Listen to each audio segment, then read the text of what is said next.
अस्सलाम वालेकुम, मैं हूं माहिर नफ्सियात तूबा गफ्फार। आप मुझे देख रहे हैं पाक किंग साइकोलॉजिस्ट एकेडमी के फोरम से। जैसा कि हम हर बार एक नया टॉपिक डिस्कस करते हैं, तो आज जो हम टॉपिक डिस्कस करने जा रहे हैं वो पर्सनालिटी डिसऑर्डर्स। पहली बात हम ये देखेंगे कि पर्सनालिटी होती क्या है। किसी भी इंसान की पर्सनालिटी मीन्स उसके इनर ट्रेट्स, उसके इनर पैटर्न्स जो हैं, जो उसका अंदर है, अपना आपका इंसान का जो एक अपना अंदर होता है, उसकी जो खसूसियात होती हैं, परसिस्टेंट इनर पैटर्न्स जो होते हैं, उसको हम पर्सनालिटी कहते हैं। जैसे कि कोई काइंड है, कोई मेहरबान होता है, कोई खुश दिल इंसान होता है, जैसे कि कोई एक्सट्रोवर्ट टाइप होते हैं, यानी कि हर चीज़ एक्सप्रेस करने वाले होते हैं, ये इनकी पर्सनालिटी की ट्रेट्स होती हैं। अब पर्सनालिटी ट्रेट्स, पर्सनालिटी डिसऑर्डर कब बनता है? जब आपकी पर्सनालिटी ट्रेट्स, जब आपके इनर ट्रेट्स आपकी सोसाइटी, आपके कल्चर से डेविएट करते हैं, यानी कि आपके कल्चर के अगेंस्ट चले जाते हैं, आपकी सोसाइटी की जो वैल्यूज़ हैं, जो नॉर्म्स हैं, जब उनको फॉलो नहीं किया जाता, तो फिर आपकी पर्सनालिटी जो है वो पर्सनालिटी ट्रेट आपके पर्सनालिटी डिसऑर्डर बन जाता है। अब अगर हम डीएसएम के अकॉर्डिंग देखेंगे हमारे पास कितनी तरह के पर्सनालिटी डिसऑर्डर्स आते हैं, तो वहाँ पे 3 क्लस्टर्स में हमारी पर्सनालिटी डिसऑर्डर्स दिए जाते हैं और टोटल 10 किस्म के पर्सनालिटी डिसऑर्डर्स को डिफाइन किया गया है।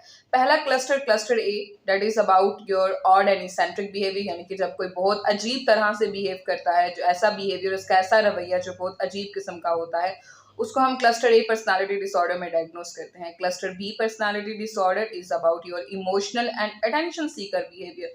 आपने अक्सर देखा होगा बहुत से लोग ऐसे होते हैं जो ड्रामेटिकल बिहेवियर शो करते हैं, यानी कि उनको किसी भी डिस्कशन का हॉट टॉपिक बन के रहना पसंद होता है। हॉट टॉपिक मीन्स कि उनको लगता है कि हम सेंटर ऑफ अटेंशन बने रहें, जहाँ कहीं भी बात हो रही है तो हमारी ही बात होनी चाहिए, और अगर उनके बारे में बात नहीं की जाती तो वो उसको ड्रामेटिकल बिहेवियर, कोई ना कोई ऐसा रवैया इख्तियार कर लेते हैं कि सबकी अटेंशन उनकी तरफ चली जाती है। ओके, जो सबसे कॉमनली पाया जाता है वो है बॉर्डरलाइन पर्सनालिटी डिसऑर्डर। उसकी कुछ अलामात मैं आपके सामने पेश करूंगी, आप उनको सुनिए और समझने की कोशिश कीजिए और असेस कीजिए कि कहीं वो अलामात आप में तो नहीं पाई जाती। जिसमें सबसे पहले सिम्टम उसकी आती है कि आपके क्लोज रिलेशनशिप में कॉन्फ्लिक्ट होता है, यानी कि आपके रिलेशनशिप आपसे मैनेज नहीं हो पा रहे होते।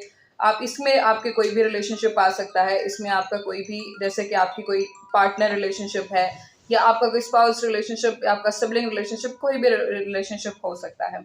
इसके अलावा जो इसमें दूसरी सिम्टम पाई जाती है वो है non suicidal self injurious behaviour, यानी कि ऐसा बिहेवियर कि हो सकता है कुछ लोगों में सुसाइडल अटेम्प्ट्स नहीं होती, जब आपके रिलेशनशिप सही नहीं चल रहे होते तो आप में एंग्जाइटी आ जाती है, जिसको मैनेज करने के लिए कुछ लोग non suicidal self injurious behaviour show करते हैं, यानी कि सुसाइड अटेम्प्ट तो नहीं करते लेकिन अपने आप को मारना, कट करना, हार्म करना, कुछ इस तरह का बिहेवियर वो शो कर सकते हैं।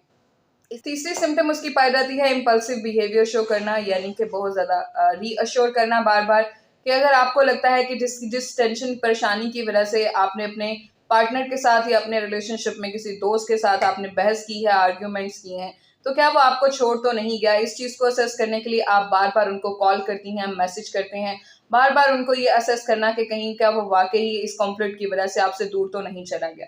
ये कुछ 3-4 कॉमनली सिम्टम्स हैं जो कि बॉर्डरलाइन पर्सनालिटी डिसऑर्डर की पाई जाती हैं। अगर आप में ये सिम्टम्स, अलामात ये पाई जाती हैं, तो आपको असेसमेंट की ज़रूरत है और आपको इसको मैनेज करने की ज़रूरत है।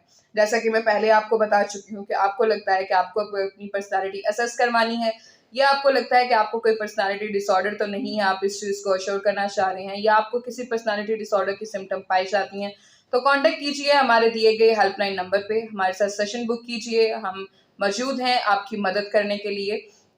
इंशाल्लाह फिर मिलेंगे किसी नई वीडियो में किसी नए टॉपिक के साथ। तब तक के लिए मुझे इजाज़त दीजिए। अपना ख्याल रखिए। अल्लाह हाफ़िज़।